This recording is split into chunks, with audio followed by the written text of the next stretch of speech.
Hello everyone, today we talk about medieval Reims. There are different ways we would think it could be pronounced, Reims, Rem, whatever, but it's actually Reims. And in our investigation of medieval Europe, of course, we dedicate an important attention to individual cities, all right, regardless also of their communal political organization at some point, for which, in fact, we also start a bit from the foundations of the same city in antiquity, because, say, if you miss that original emergence, let's say, especially from when we look at this Gallic Oppida and Roman cities, you can't properly appreciate the sort of universally and imperially foundational relevance of these centers, and especially also the spiritual meaning that they would acquire during the Middle Ages, often on top of the one they already had. But in the case of Reims, definitely in a much greater fashion. I am preparing some videos about Gallo-Roman spirituality and also, and especially Frankish one. We will make soon a video about Montjoie for that matter. So the history of Reims is deeply connected with this because, as you know, it was one of the most important dioceses in late antiquity, and the one from which Bishop Remigius called Clovis after the capture of Soissons for preserving its liturgical furnishings for, the development of a lay and ecclesiastical tandem that will definitely characterize the imperial Catholic nature of the Merovingian kingdom, and in fact a veritable universal dominion. So it's a lot. I already made some videos about medieval French pilgrimage relics. When we look at Reims, however, we are also looking at the crowning see of the French kings, and so an act of consecration that qualified through the holy anointing itself the metaphysical mystique of this greatest power of the West. The history of Reims, located in the Marne department of northeastern France on the Vesle River, and de facto the capital of Champagne, right, where also, in fact, Reims is great. Wine is produced like an hour and a half of car away from Paris. The Vesle River is a tributary of the Aisne. The story of the city, or the settlement, begins in the prehistoric period and unfolds through significant phases of course, the Gaulish, Roman, and later medieval development that we are here for today. Situated in a chalk plain bordered to the southwest by the marshy Vesle Valley, the region around Reims shows evidence of human occupation as early as the Neolithic and Chalcolithic periods around the late 3rd millennium BC. Archaeological finds such as polished diorite axes, now housed at the Toulouse Museum, attest to this early presence. During the Bronze Age, urn fields emerged in the Vesle Valley. You know what that means, by the way. You can check my Indo-European Urfolk video. And by the Iron Age, the area supported a relatively dense population, though few physical remnants survived due to the extensive transformations of the modern city site specifically. By the 5th century BC, the Gaulish tribe of the Remi, naturally Reims taking the name after them, established an oppidum known as Vieux Reims, so the old Reims, at Varescourt and Condé-sur-Suippe, covering approximately 500 hectares and fortified with 2 concentric ditches, indicative of a substantial settlement. We'll get there, but when you look at Gallia Belgica, while there is this tendency of saying, well, it was essentially more militarized, less populated than the central and southern regions of Gaul, but it actually hosted some of the greatest For example, amphitheater also in the sense of urban concentration.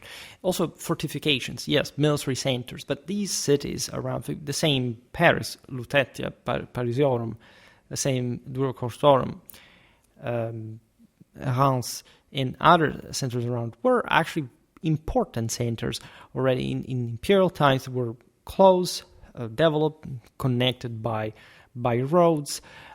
This was already going on in pre-Roman times, and of course during the imperial period this structure is powerfully consolidated.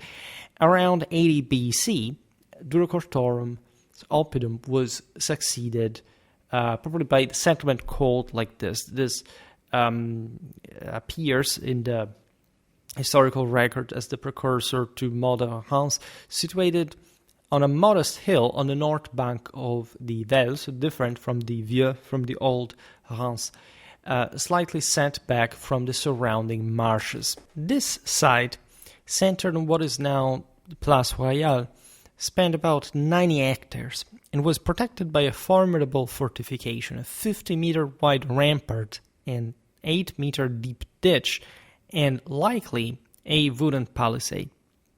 The name Dura Cortorum, recorded by Julius Caesar in his commentaries and by Strabo as Duri Cortora, likely derives from a Gaulish term meaning door, literally because doors, it's like Turios, it's in Greek, they were all the same language, door, right? Door, gate of Cortoro. Due to the oral tradition of the Gauls, little is known of Dura Cortorum's pre-Roman character, but it was considered the last civilized city, so to say, in the north, a testament to its original significance. Indeed, further northeast, in this region that eventually will be made the Belgica of the Romans, the population was sparser, the centers were really more rarefied, and that more intensely militarized fortificatory profile prevailed. Nevertheless, still these centers were close to one another, and so Reims had strategic relevance from a quite early time. In 58 BC, during Julius Caesar's conquest of Gaul, the Remi tribe distinguished themselves by aligning with Rome rather than joining the Belgic coalition against it. The Remi were seemingly the only sort of performing cavalry-oriented tribe in among the Belgians. They were actually the strongest of likely the entire Celtic peoples, because there were some sort of Celto-Germanic population, and basically this was the pinnacle of Celtic force. And they, however, while maintaining, for example, also even war territory to an extent, were mostly infantry-based, with pretty tough, courageous infantries regularly battling against the neighboring Germans, from which they preferred even to understand as descendants, because they loathed sort of the more soft and civilized sort of Gauls of the south. As Caesar advanced towards their lands, the Remi sent 2 deputies with offerings to negotiate an alliance, a strategic decision that spared, in fact, Dura Cortorum from the fate of other Belgic oppida.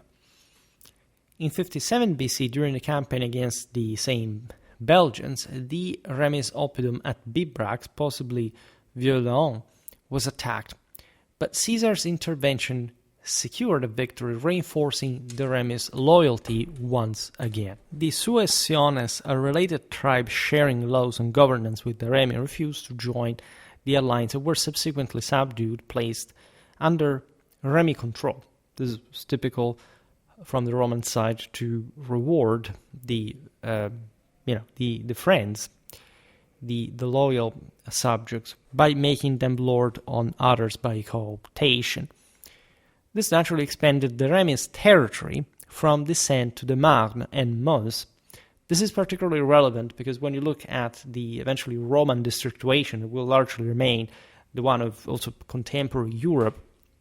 You know that the civitas of the Remi was that large because it had encompassed also parts of these other people's territories, and the importance of Dura Cortorum, Reims would actually increase further.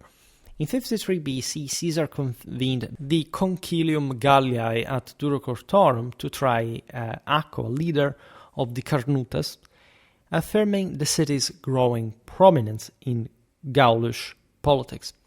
As a federated city, Dura Cortorum retained its laws, a local cult, governance, a privileged status that facilitated its development under Roman rule.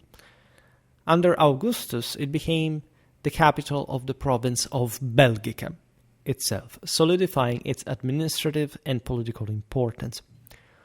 Roman Dura Cortorum expanded dramatically, covering 500 to 600 hectares, thus rivaling with Rome herself as the empire's second largest city. This is debatable because it depends here what we mean by the size of the city of the district. In any case, the population was pretty concentrated, as we were recalling before, served by imposing infrastructures, with a population estimated between 30 and 100,000.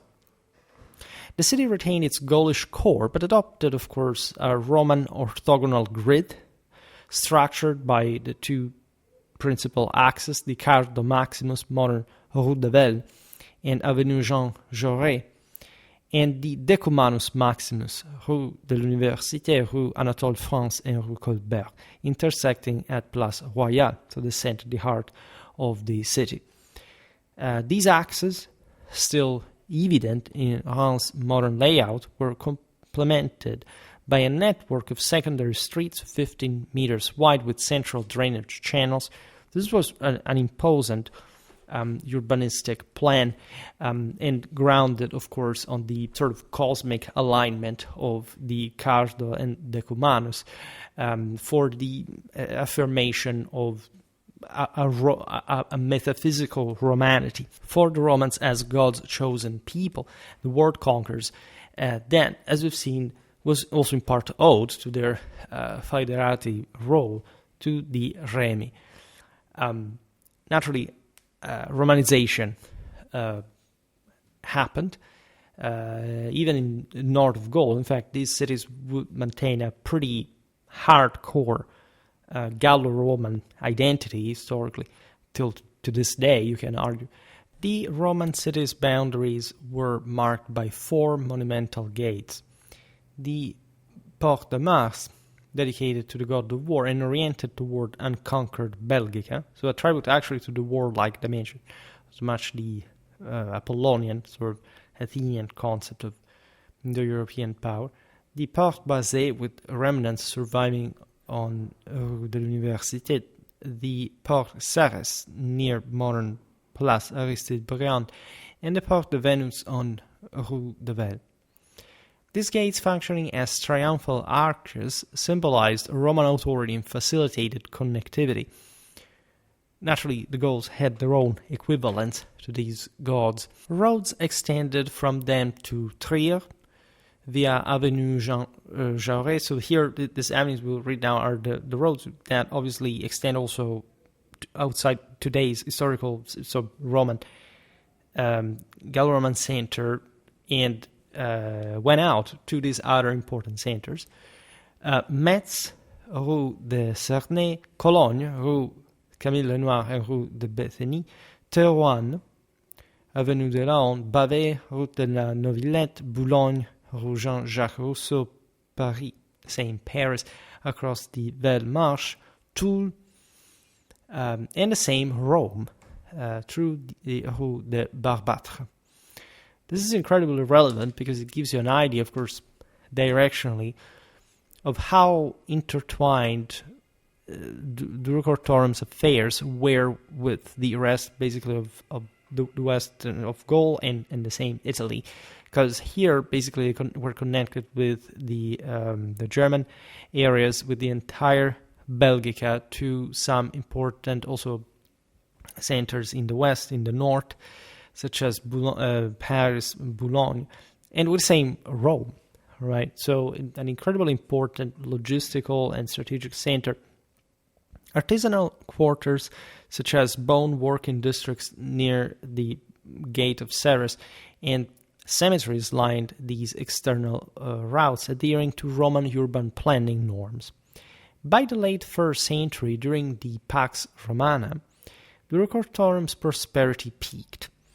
A cryptoportic, a massive U-shaped commercial structure measuring 100 meters long with 50-meter wings, was constructed under what is now the essentially Place du Forum, as literally like the market square of the Gallo-Roman center, serving as the city's economic hub. Nearby markets, possibly on Rue du Marc, an amphitheater, a stadium at Rue Gosset Circus, Rue du Mont d'Arène, in fact, literally after the arena, baths, temples, and opulent villas with intricate mosaics enrich the urban landscape. An incredibly thriving center in northern Gaul, an aqueduct from the Zuippe river ensured a reliable water supply, while sophisticated systems managed sewage and waste. The city's infrastructure and monumental architecture reflected its status as the capital of Belgica Secunda at that point, as noted in the Notitia Galliarum of the early 5th century, since, as you know, Diocletian's provincial reforms had split things into smaller districts. Christianity took root in Reims by 260, because we have sort of the thing already documented, but of course it would have been underway for quite a while. We have Saint Sixtus and Saint-Nicaise, traditionally credited as the first bishops of Reims, though in Bethausius, documented at the 314 Council of Arles, is the earliest historically verified bishop of Reims. The diocese of Reims, established in the 3rd century, was elevated to an archdiocese around 750, overseeing suffragan sees like Soissons, Chalon, and Laon. We will see now how this matters. I said it at the beginning of the video. But remember here, as we will see now, there's also the migration era. Reims suffers of the barbarian invasions. In 336, Consul Jovinus repelled an Alamanni invasion in Champagne. We discussed this in our very recent videos about Alemannic warfare. However, Reims' lack of robust defenses at this point left it somehow vulnerable. This wasn't really a military center, as we've seen. It was big, it had defenses, but still more pervicacious invaders could rapaciously intrude. Invasions in 357 and 366 were repelled before reaching the city, but in 406, the Vandals sacked Durocortorum, killing Bishop Nicasius on the threshold of his church built on the site of Gallo-Roman baths consecrated in 401. The Vandals had just broken through the Rhine frontier that year, as you know, and had started swarming to Gaul without much of a constructive purpose, because they had to cross in or settle somewhere. The local Roman Federati were not happy of this, even though they had sort of taken advantage of the Rhine frontier breakthrough also to expand themselves. Also, there were other peoples that had crossed together with the Vandals, so those would, as you know, pass to Spain and eventually to Africa. But the martyrdom of Bishop Nicasius is, of course, pretty bloody consecration of Durocortorum's saintly background. In 451, the same Hans of Attila devastated Reims, burning much of it, and that was by far, in fact, the most devastating episode. As you know, the Huns began to besiege and loot and plunder some of the major centers in northeastern Gaul. Doesn't matter how solid the defenses were. I made an entire video about that and the Roman legacy in Merovingian infrastructure, in fact, of Gaul. Some of these cities were, of course, succumbed to the Huns for blockade and infiltration. The population of Reims contracted within a novel enceinte fence traceable today in streets like Rue de Talleyrand, Rue Chanzy, and Boulevard des Aubeaux. This reduced perimeter was actually inadequate for defense. It left sort of the broader urban space of Reims exposed, doesn't matter how sort of empty it had been because of population loss, etc. So surviving structures from this period are limited to the enduring Roman roads and the Mars's Gate. You had much poorer economy in these times and places as well. Northern Gaul is less rich than the south. The use of perishable materials like wood and thatch adopted due to poverty further diminished physical remnants. This was also common in other parts of the world, by the way, especially as time progressed. Up until, let's say, the mid-6th century, there is some substantial wealth in line with the late antique profile. However, here properly the compaction was also at the perimeter, at the surfacial level, had to do with more cohesive and intensive use of resources, sort of a greater defensibility, not through the perimeter, but in the sense of, say, remaining more competent in front of danger, being able to assist different groups in a more effective way during moments of crisis. The late 5th century marked a turning point, however, in the region, with the momentous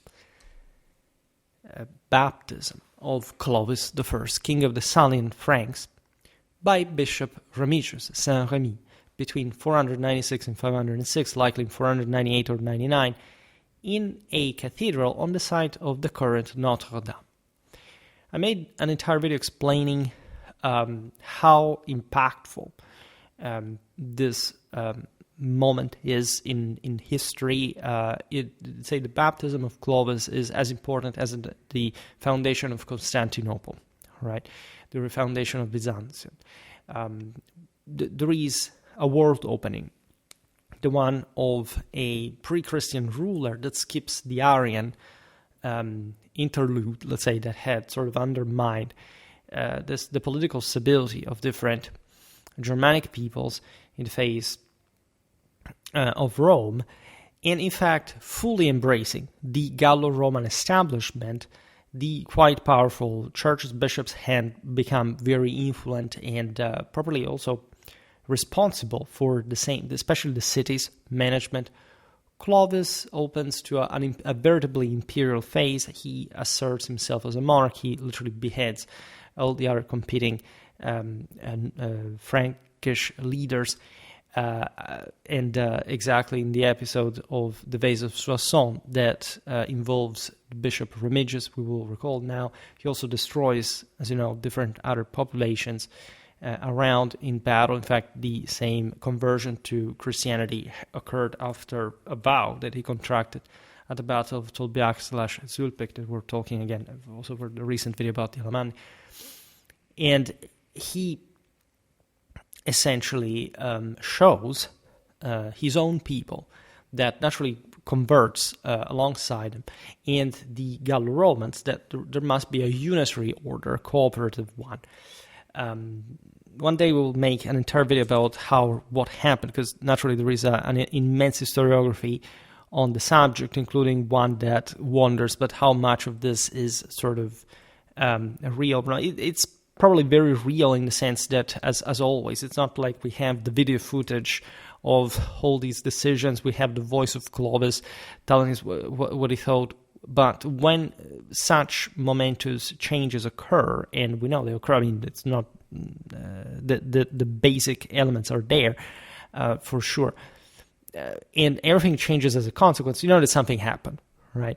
The death thing in particular happened. I don't think there is any historian that seriously questions the incredibly successful profile that Clovis conferred to his Gallic dominion. In any case, I say this exclusively because there is a set of traditions that tells exactly what happened, starting from the Vase of Soissons, and that you can sort of question in a realistic sense, but not necessarily in a spiritual one. the Vase of Soissons, after the fall of Siagris, it was the last, essentially, sub-Roman, let's call it in this way, polity in Gaul, centered in Soissons, that is, as we've seen, also close to Reims. Clovis and his men shared the loot of the city. That included the the diocesan furnishing, and it was that was very costly and saintly. And so the Bishop Remigius, that as we've seen had this spiritual hegemony on the surrounding cities, asked Clovis, also calling him literally from Reims as a spiritual authority, to spare the vase of Soissons among this paraphernalia. And that was naturally, it was not about the vase, but naturally the metaphysics involved in this request and in the actual respect toward the church, right? Because Clovis accepts, because he understands already what, this choice is all about, and in terms of the control, the acceptance of Frankish rule, the Salian rule over Gaul, and he asks his own warriors, his own subjects in arms, we're talking here already some migration era elite, to give him the base of Soissons for himself, because he had to go to give it. I don't remember whether the legend says that he told them that he had to give it to the bishop or not. That was not important. The important here from Clovis' side was also affirming properly a monarchical authority. And the Franks were not a particularly stratified people at this point. And there was a general sense of, the military ruler was a primus inter pares. There was likely some sacrality. Think about Mervec, the myth of the saved from waters. There is a tradition of holy anointing properly even among the migration era Germans already, and all the contrast between, again, the Zippe, the Comitatus, the latter from which the monarchy will actually consolidate with this war. And but it required, in fact, a hierarchy, a leader, in fact, a divine chosen leader. And basically, one of the Frankish warriors, the boldest one, sees the vase and says, yes, you want it for yourself. Say, who do you think you are? Basically, that's the sense. And in fact, he smashes with his own axe, battle axe, the vase into pieces. So Clovis, in a moment, doesn't do anything. Naturally, imagine all the other Frankish warriors freaking out because, they were habituated to see blood run in biblical proportions for much smaller insults. Clovis was a quite, patient guy, cold-blooded one, and he actually collected the Soissons vases pieces, and he sent them to Bishop Remigius. Now, a year after this, Clovis meets in the open, that same Frankish warrior who had broken the vase, walking. He simply, stops in front of him, takes off this warrior's sword from his belt, to symbolize his virility, of his, honor and everything, and throws it on the ground. And while the guy is kneeling to collect the sword, Clovis splits his skull open like a cucumber with his battle axe and states, just like the vase of Soissons. And there you get basically the inextricably interconnected union of course, at that point, lay and ecclesiastical rule after the great paradigm shift, the collapse of the unity of sacerdotal and warrior power, given that the great universal empire and, generally speaking, civilizations all across Eurasia had failed in maintaining this unitary standard in a single rule. People all across the board here had started thinking that they could essentially become immortal because of their deeds. Hence, Christianity had come to fix the issue. It was actually more of a consequence than a cause of this spiritual collapse. We made tons of videos about the topic. I don't need to repeat myself. excessively. But this is exactly the formula that you will see in the Merovingian Empire, then in Carolingian, then in France, then in all what essentially is the cradle of Western civilization in truly Romano-Frankish sense. And so what we understand as Latin Christendom, the coordination, in fact, between the Great Francia and the papacy for the evangelization of Europe, the imperial hour of France, and also basically what emanated from the Frankish Empire as the Holy Roman Empire from the other side as well. So the whole package. This is very important because eventually Notre-Dame, so at least today's site of the cathedral, where in fact medieval French rulers used to be crowned, is also the one where, according to tradition, Remigius used oil, right, from the Saint Ampoule, that is to say properly the Holy Ampulla, purportedly delivered by a divine dove that is nothing but the Holy Ghost / the Imperium, in fact, to anoint Clovis as the first king of Francia, who was, in this sense, joined, as we said, by 3,000 Frankish soldiers in baptism as God's chosen people to rule the world. All here in a post-Roman, and still here, Gallo-Roman world that literally recognizing the imperium in a Catholically universal sense, and that Clovis fully embraces. And the videos I made about Clovis back in the day, also about properly how the Franks stripped the gods of the hegemonic spiritual imperial guidance of the West with this move, right? We'll talk more about the gods, explaining what had gone wrong there, in spite of the enormous power that they had held up to this point. Naturally, we cannot here digress on the figure of Clovis and how much he received from Emperor Anastasius in terms of, say, any possible tool, the imperial vicary of the Gauls, for example, from Constantinople, to consolidate his rule. He did, right? He did everything is possible to consolidate this enormous rule that is probably the foundation of the later, mostly the grandeur of France, but as we explained, also the broader imperial legacy in Europe. This event, negotiated by Remigius, it was a descendant of a Roman aristocratic family and bishop from 459, cemented Reims' role as the city of Sakers, of the holy. And it's incredibly important to realize that, of course, here the powerful churchman is a pure expression of the rich, powerful, and highly educated, by the way, cultured Gallo-Roman senatorial, now episcopal elite that will effectively marry to also the Frankish leadership with this repartition of role, and also a great deal of syncresis of blending, because these bishops, again, will rise as also de facto warlords themselves, especially when they were a bit more away from properly the center of Merovingian power. I don't know, I have an entire playlist on Schwerpunkt about medieval bishops, medieval cities, medieval communes. There is something about Paris already, of course. But we really have to talk more about these various French cities, because historically they really collect the best of what had been the Gallo-Roman world as one of the single most,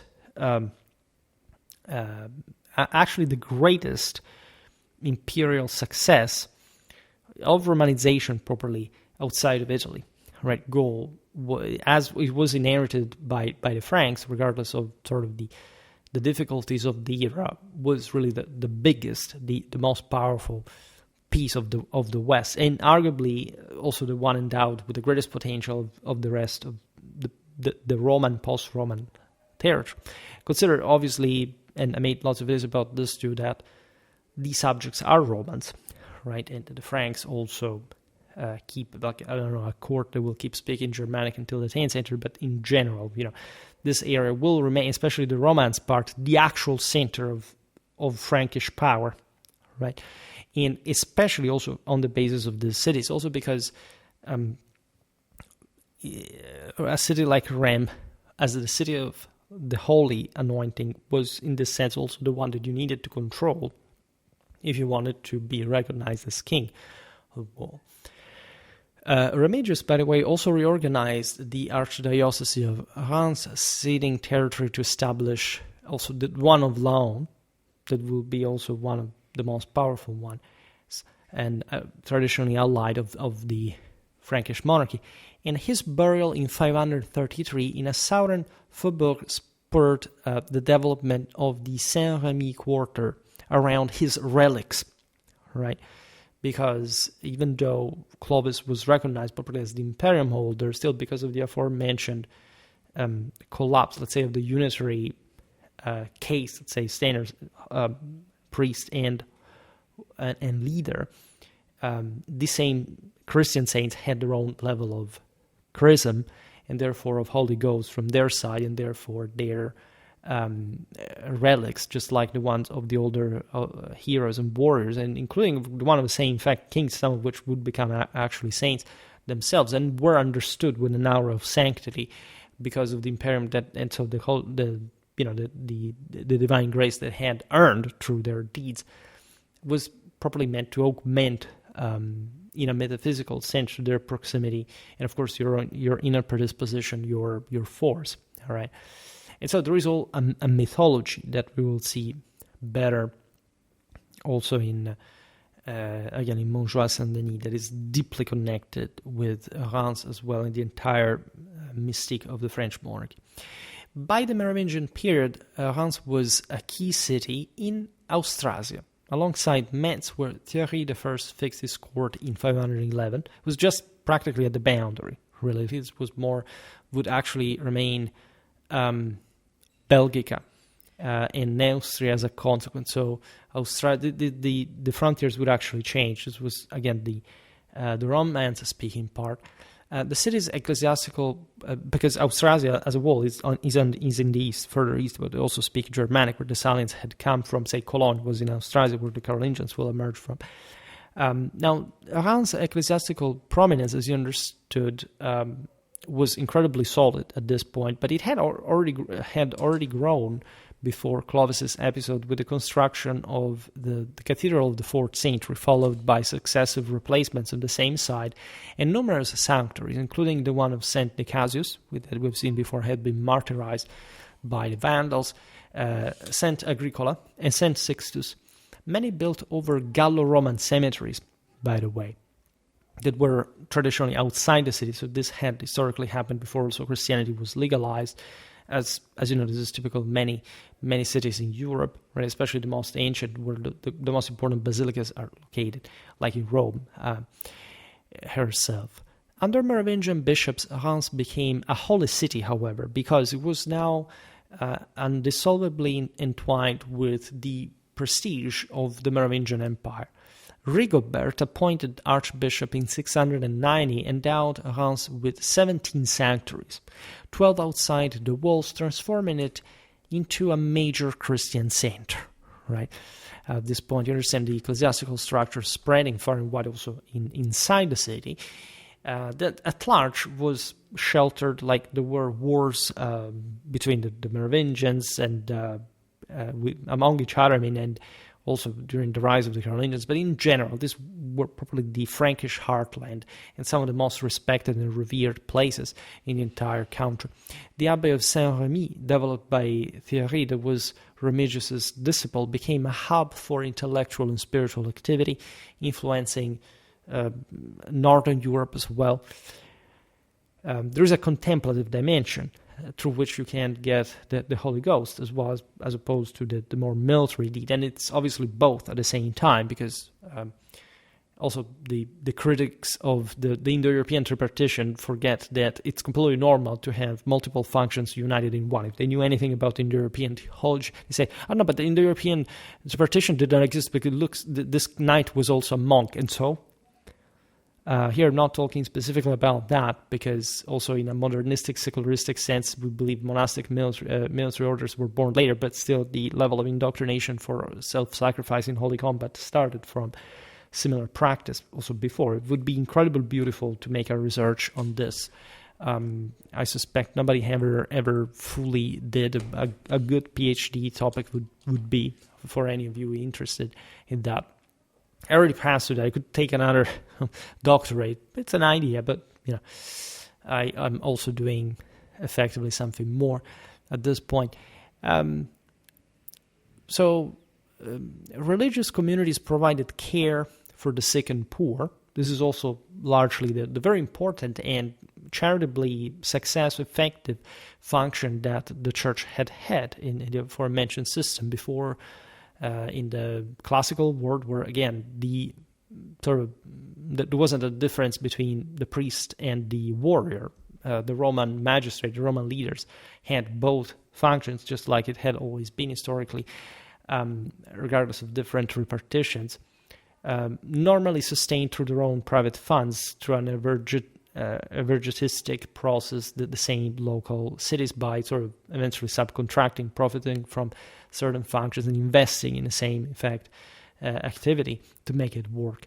Now the lay authority, public authorities, the kings took care of security of the army, of everything. The bishops had something like that too, telling the truth, because of their private backbone and the fact that in fact they came exactly from the same nobiliary families. But they historically had specialized in literally welfare state, like helping this great mass of people surviving, giving them jobs, and actually even educating them. For some reason now, the new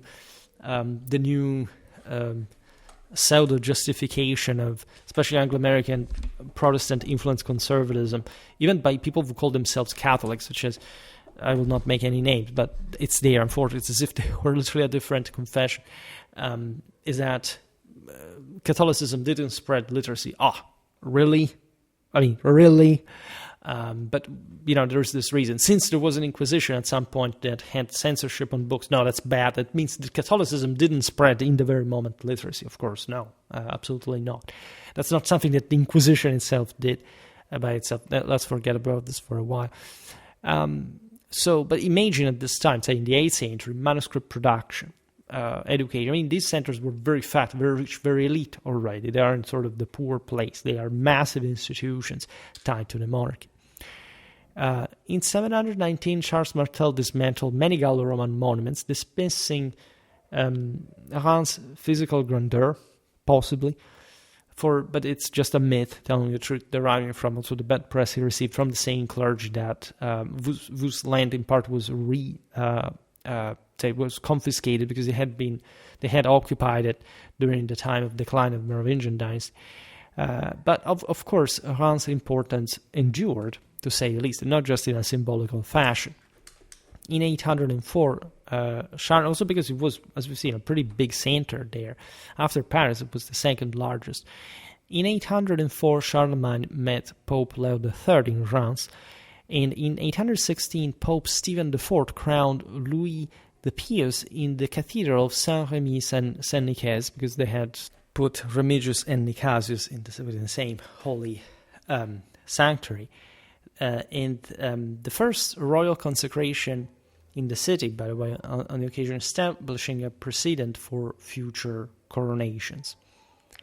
The Carolingian era further elevated, because of course the name of Remigius had remained tied with the one of Reims to begin with, regardless of Clovis's baptism. So the idea of the baptizer stuck to the city of Reims, and this happened, let's say, in an ever more institutionalized way, literally exactly at this point, starting from the proper Carolingian era.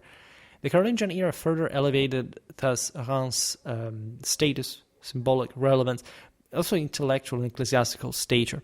Archbishop Ebbon, Charlemagne's foster brother, by the way, established a cathedral chapter with a cloister and initiated a new cathedral, completed by Ingmar in 845-882, who restored it in 852 and affirmed the archbishop's right to crown French kings. As you understand, this privilege was not to be given for granted in absolute terms. If anything, the sort of increasing fixing in Reims that at this point was still mobile, could happen elsewhere, has to do with the increasing importance of the church as an institution in Frankish kingdom, and that, however, still sees likely probably the monarch as the most important religious figure in that sense, to which the clergy was subordinated. The privilege of the see to crowned French kings was codified in 999 by such a giant in Catholicism, Pope Sylvester II. The former Archbishop of Reims, Gerbert of Aurillac, 969-988. And not confused with Gerald. As you know, Sylvester was one of the most educated individuals of his time. There was already, at this point, a very specific cursus honorum connected with Reims that was propedeutic as a see to eventually be elected Pope in Rome. Right, so it was a radically strong connection between the Franks and Rome in a very early age, and Sylvester II, I shall make more videos about him, is the Pope that during a failing reign like the one of Otto III, at the end of the grandeur of the great Renovatio period that the Ottonians had successfully achieved in Italy, was the one who conferred probably a universal dimension to the spiritual primacy of the ecclesiastical hierarchy depending on Rome, right? Because at that point, indeed, Rome was already safely sort of controlling the Western spiritual axis from England to the Italian peninsula, passing through France, unopposed and recognized by everyone. But as you know, probably the idea of a papal monarchy was not there yet. And it is from Sylvester's sort of more universal, all-around global vision that the Church of Rome starts vesting herself with probably a monarchic cloth, being able to assert its dominance on the entire ecclesiastical hierarchy of the rest of Europe, and so tightening the bonds and so on. We made lots of videos about the Cluniac reforms in this period. There were all the premises for this to happen. So Reims is at the very center of these developments, also being very, say, not too close to Paris, but say participating to the broader sort of northeastern French grandeur, right, deriving from, in fact, its affiliation as a great archiepiscopal see to the of the Kingdom of France. It really provides with this highest and most important spiritual guidance with the factor, right, the acceptation, right, of any Western Frankish king at this point. Right, Gerbert contributed dramatically to this, and probably to the milieu of Reims. He had been educated in Arabic sciences in Catalonia. He was essentially a Goth, like a Visigoth, like Auvergne, essentially smelled of almost of Andalusia to an extent, and he was an incredibly cultured person. In fact, there was a Black Legion, as you know, as if he had made a pact with the devil for how much he actually knew. He headed the cathedral school from 972, transforming it into a renowned center for the liberal arts. His pupil, Flodoard, 894-966, a canon trained at the cathedral school, authored the 4-volume History of the Church of Reims. This work is a foundational chronicle of the city's history that shows how self-aware, by the way, the archdiocese really was to have such a historiographical vest on its own. The Abbey of Hautevillers, under Ebbon's patronage, became a center for manuscript production, fostering Reims school's growth. There are beautiful manuscripts from there. Ebbon also employed Rumold, a skilled goldsmith and blacksmith whose workshops enhanced Reims' reputation as a center of craftsmanship and coin production, bolstering its economic role because, of course, having a mint equated to have very solid public rights in the district that weren't like the churches, but that, as you know, in the Carolingian era here, had to do with the cooperation, in fact, of the two universal powers there, and meant that there were solid metal reserves that also would make of these cities, we will see now, the post-connective fabric of, in fact, post-Carolingian Europe, including the monasteries, the abbeys that were connected with that. Think about Paris, Saint-Germain, Saint-Geneviève, Saint-Denis. By the 9th century, Reims' urban profile was almost bipolar. That is to say, divided between the archiepiscopal city, that of course had the archiepiscopal chapter, the schools, and so on, around the cathedral, and the abbatial burg around Saint-Remy instead. This is relevant because I also made a video last spring about probably the developments of the burgus, the burgi, in medieval times. That was mostly burgi stemming from castles, right? But there are suburbs as well in the cities, and they also revolve around specific institutions, specific universities, as they were called at the time, in the corporative, social view, right, at the time, in hierarchical tradition. By the way, these two areas were connected by the Roman Cardo, so the Rue de l'Université, Rue du Barbâtre, as we've seen, and the Rue Chanzy-Gambetta. The Roman grid persisted thus, though the vast banks reverted to marshland during this period. The Roman water and sewage systems fell into disuse. In Roman times, of course, the government had bonified the area, the marshlands, etc., and during the migration era of the early Middle Ages, things went in disuse and ruin. They weren't even needed because the city had become smaller. In the late 9th century, Reims had to cope with Norse invasions. Viking raids prompted Archbishop Ceolwulf to fortify Saint-Remy's Abbey in 922. Also, abbeys, monasteries were fortresses in their own regard. The ancient fence was restored, by the way, so-called enceinte, right? It was something not like a fence, actually, but something a bit more robust. It was restored between 883 and 887. These years are not random because, again, up to this point, there hadn't basically been any other invasions historically in Frankish territory.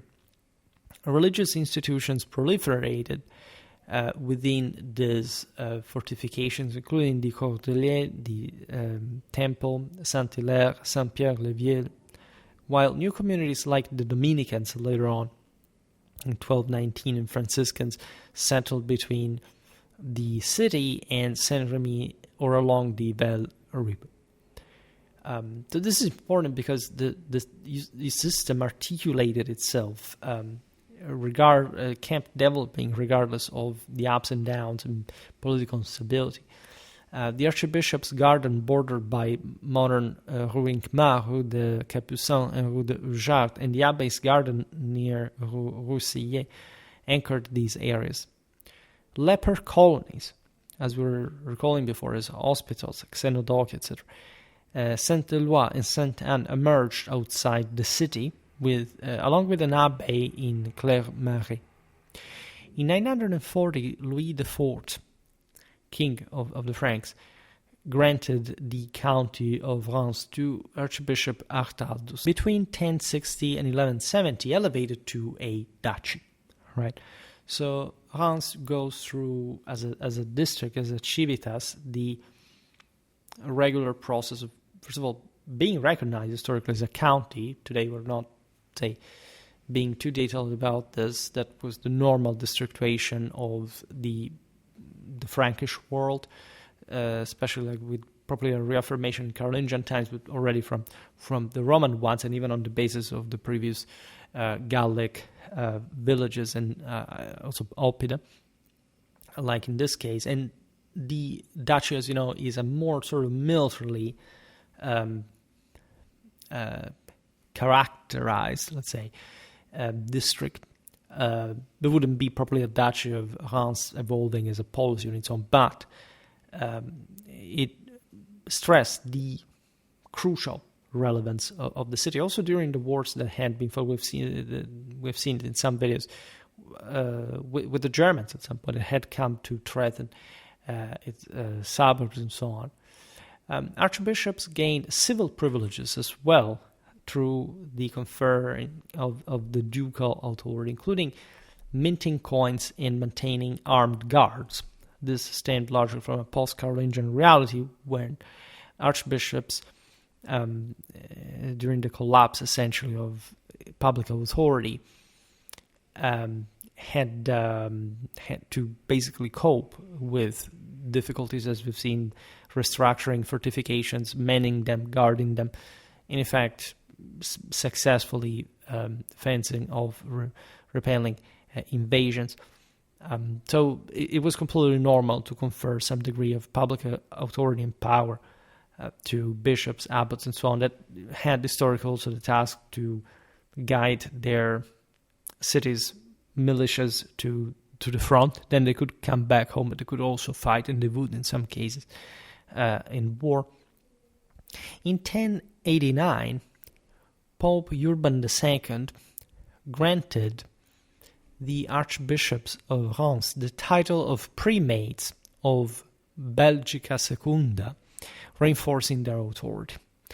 We are at the thresholds of the First Crusade, and it's fascinating to see how the ecclesiastical administration maintained, in this case, is the same basis of the Roman. In fact, ecclesiastical, late antique ecclesiastical perimeters, but there were historically lay ones, there were subtle ones. In fact, the dioceses under Diocletian corresponded in part to what eventually the later dioceses also developed in a more administrative set, right? Bishops were appointed at some point also for specific counties, but the broader, like in this case, archiepiscopal provinces were of that broader provincial level that stemmed from the literally diocesan affirmation in Diocletian time that had nothing to do with the Christian, right? I mean, Diocletian persecuted the Christians, but the term diocese had remained. The cathedral school's prestige grew under Adalberon, who supported the Capetian dynasty's rise in these crucial generations, and Gerbert, that as we've seen as Pope Sylvester II, becoming pontiff in 999. Reims hosted a council in 1119. In 1139, Louis VII granted a communal charter to Reims that was briefly withdrawn at a point due to ecclesiastical opposition, reflecting tensions at that point between lay and religious powers. This is also particularly fascinating because essentially Reims had a nascent commune.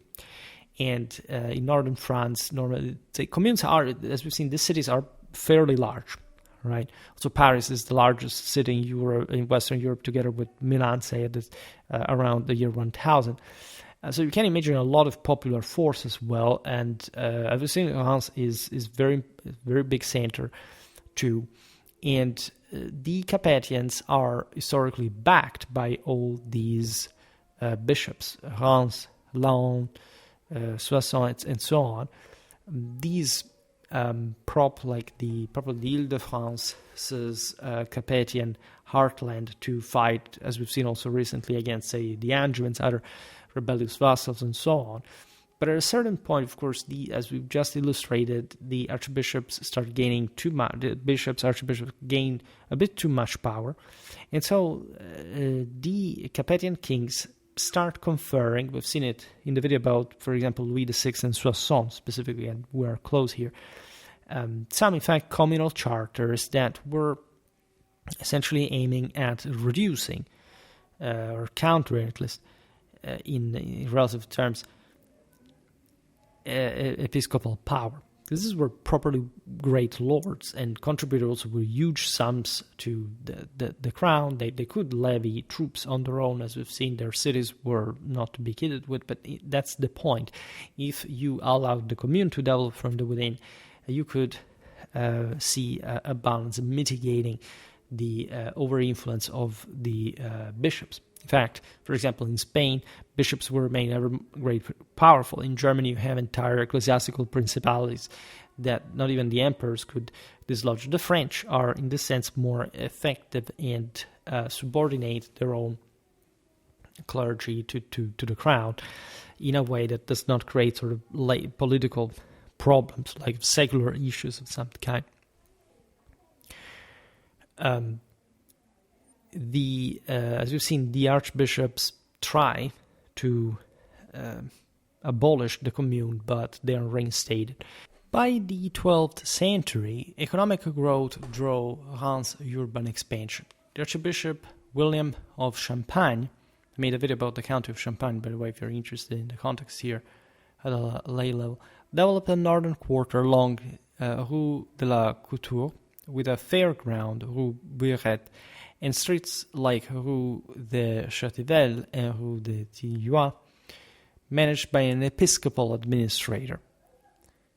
The Rue du Jard, linking Rue Neuve to the Vesle River, supported a thriving textile industry, specializing in serge for furnishings. Reims' drapery trade, facilitated by fairs in Reims itself, Troyes and Provence, reaching as far as Novgorod, Naples, Florence, and Kaffa by 1315. This naturally was the commercial peak of medieval civilization, but it gives you a pretty sound dimension of how connected and relevant Reims was, even in a time which it was not at the center of an independent polity, even by, let's say, like the local secular, lay powers.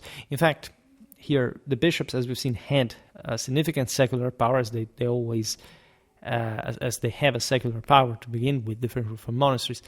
But of course, the French monarchy had boomed, especially in the 13th century. All these churches had been subordinated to it, but its commercial relevance is definitely big. You hear often, I don't know, yes, Paris, the Marchand de l'Eau, you hear about the Champagne fairs, and of course Reims is just there, but you don't stop merely on sort of the archiepiscopal city per se.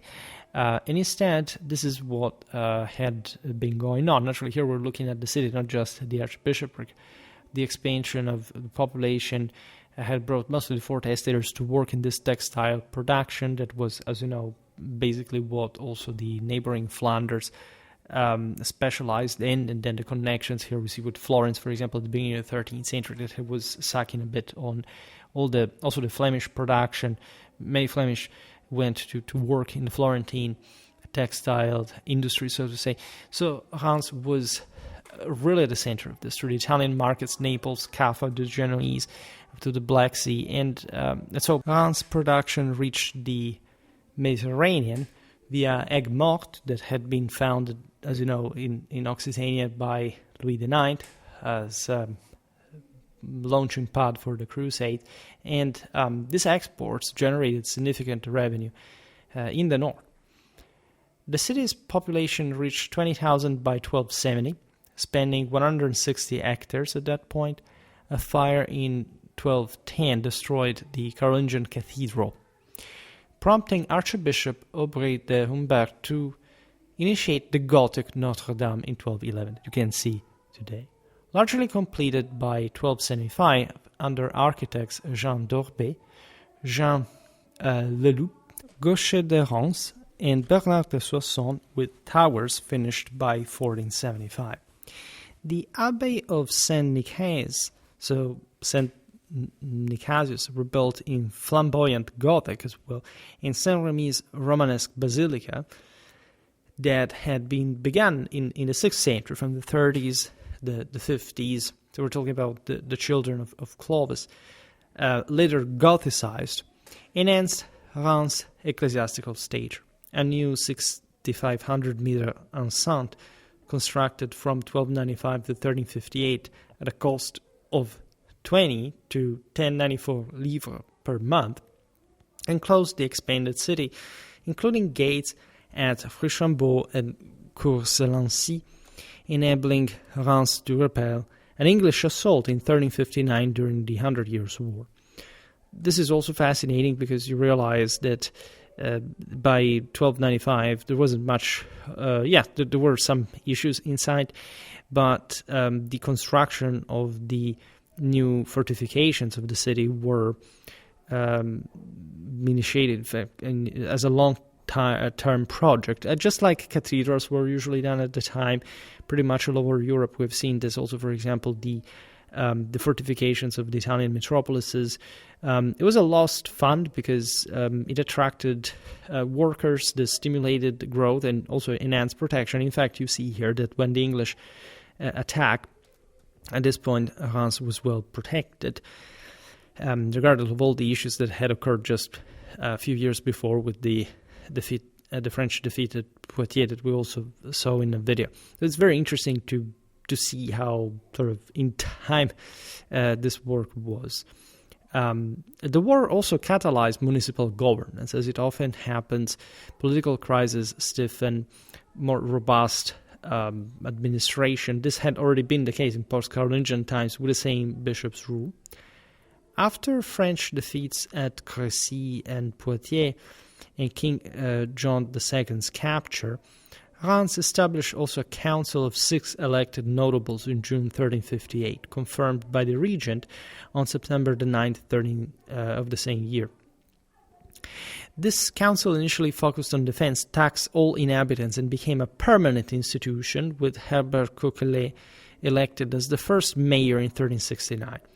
Obviously, this stemmed from a crisis of the establishment that needed also the sort of cooperation of the same Third Estate and more that had been growing historically.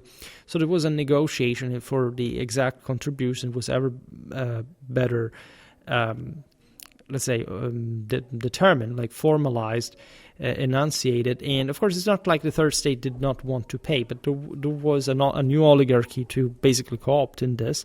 All the population is taxed. This is a moment of crisis. It's literally the worst in Europe at this point in history. So everybody pays, but you have to define the prerogatives of this Third Estate that would provide with sort of bigger amount of wealth as oligarchs for the immediate needs, mostly a military operation, but then they had some privileges subcontracted for exploiting particular resources and so on. The 1420 Treaty of Troyes ceded Reims to the English.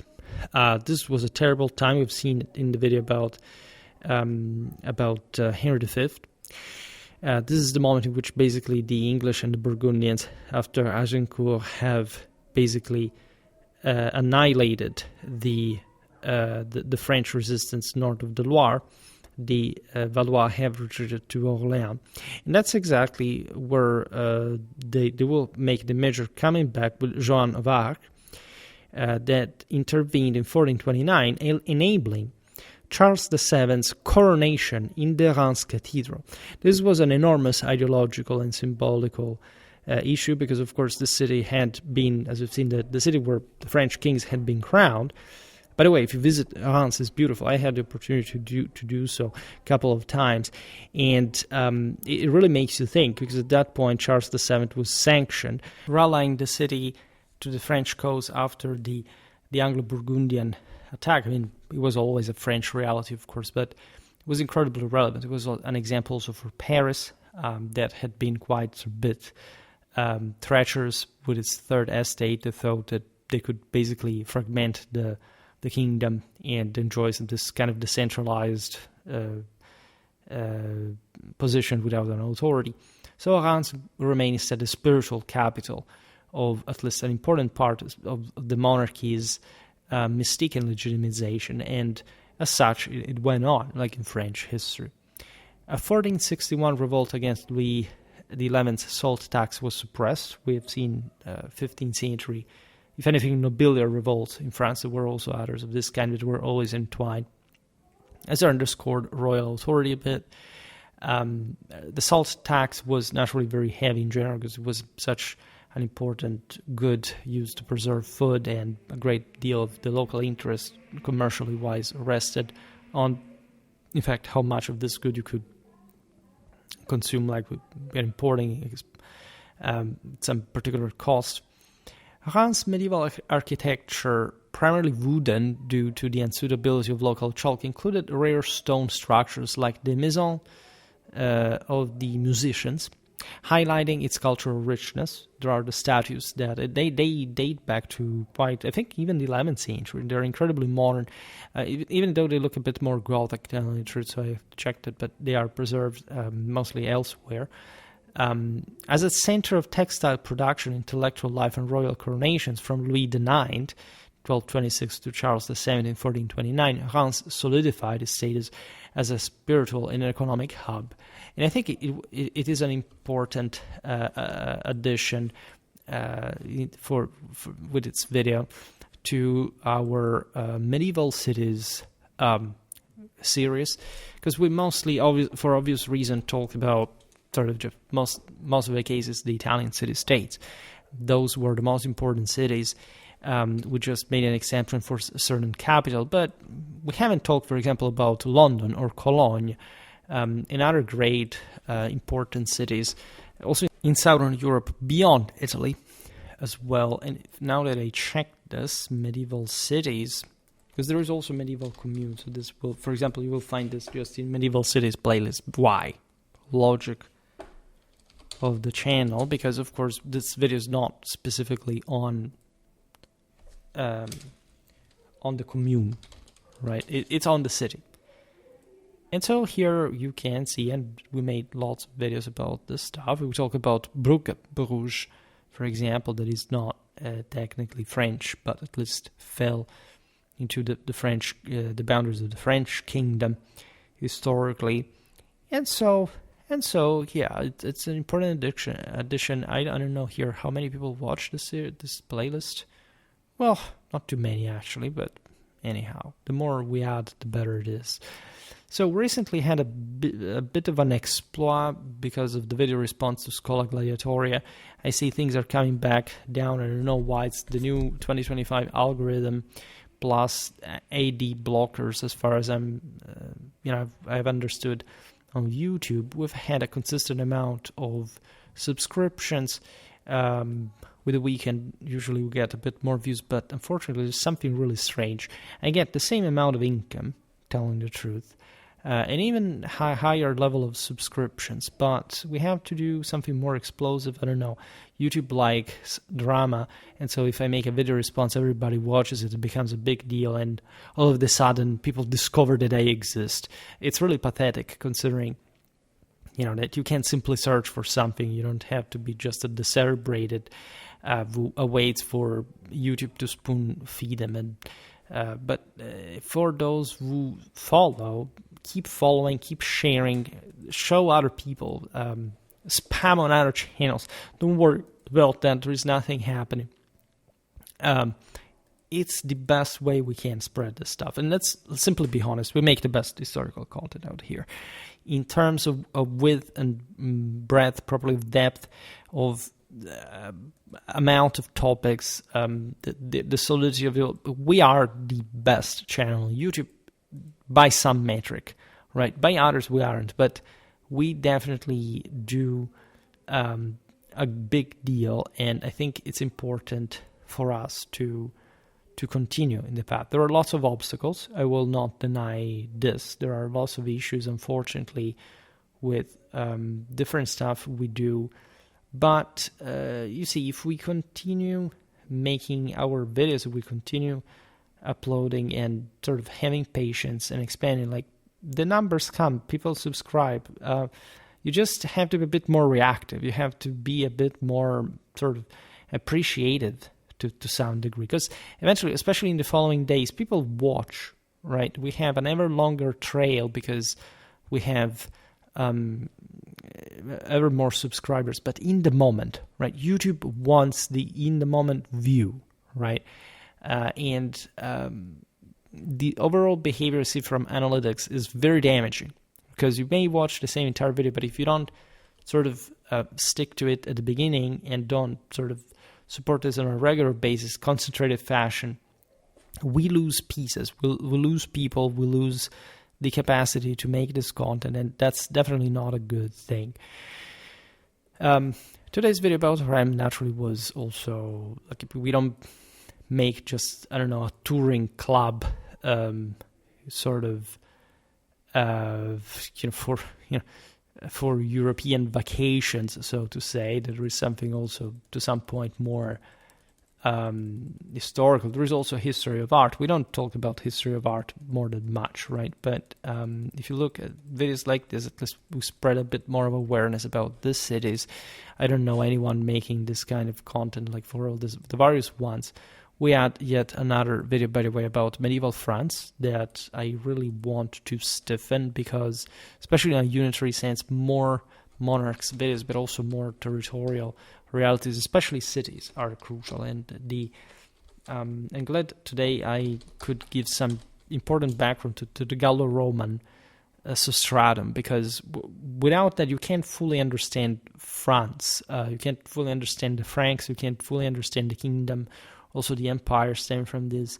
The cities were really an incredibly important element, probably, of French historical development since probably the ancient era. And without that continuity, you can't appreciate the wealth, the riches, the sacrality of France. And it's all part of a single story. It may seem as if France is very unitary, but also very fragmented to a degree. This is what keeps all things together. Through the cities passes really a lot, and their intertwinement, their interdependence, their, as we've seen here, multi-faceted sort of,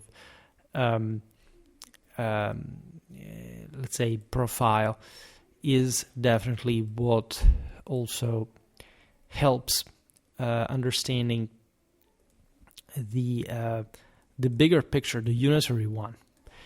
And unfortunately, again, making videos of this kind is not easy. It doesn't happen too often.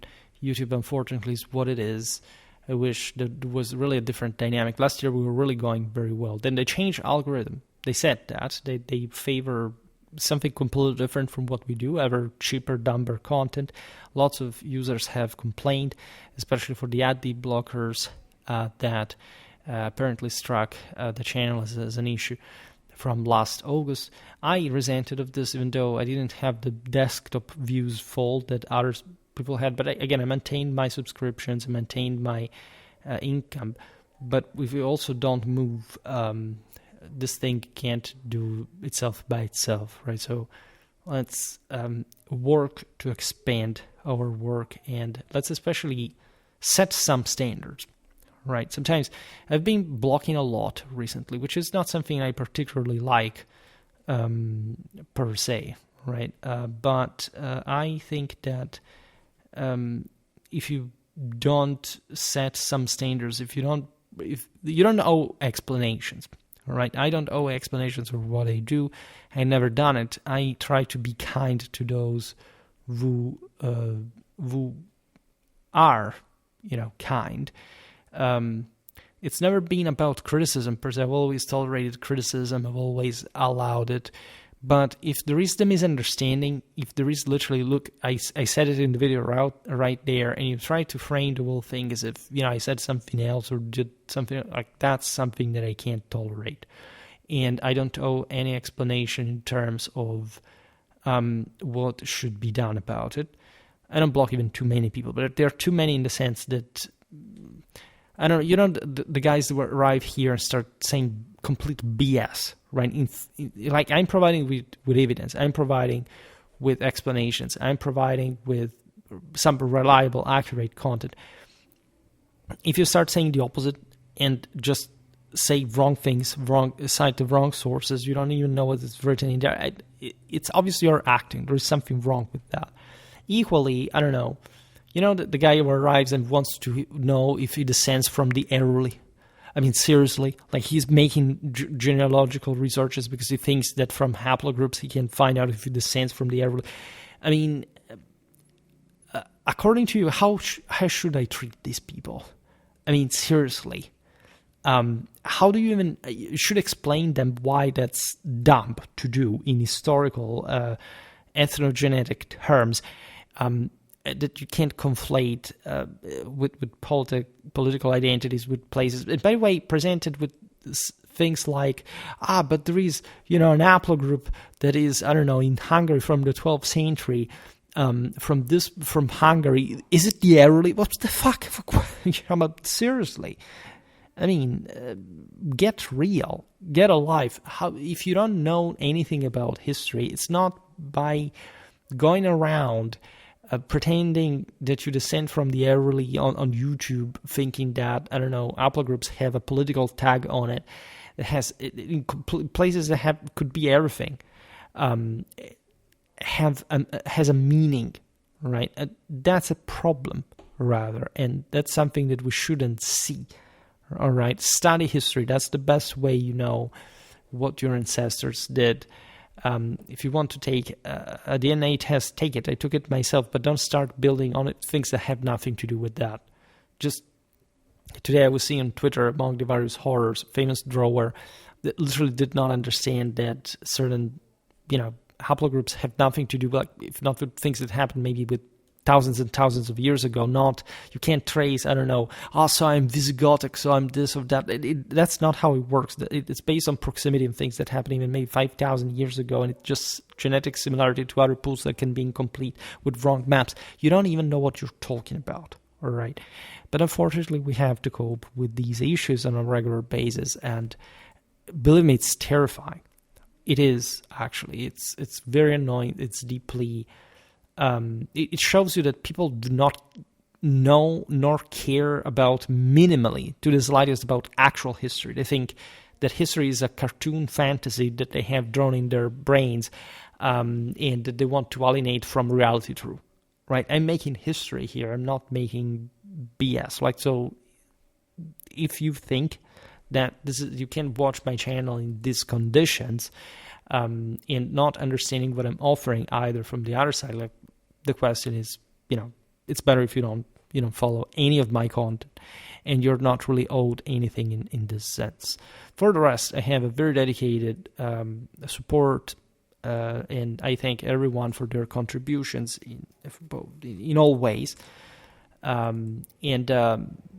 I really appreciate everything: the views, the likes, the dislikes, the watch length, the subscriptions, memberships, donations, everything. All right, it means a lot. The reposting on X, all the things. It's difficult to do this stuff. I mean, it's not difficult in the sense that you can lament yourself from that. But I mean, it's not something that you should give for granted, right? Even though I do it, right? It's not just like a walk in the park per se, right? So let's strengthen this bond and let's make things work. For today, however, I stop it here. Just hope that you enjoyed this video. If you did, please share it. Otherwise, leave a like or subscribe to my channel if you're interested in my upcoming content. As always, I thank you heartily for listening to me. I wish you a nice time and see you next time. Bye.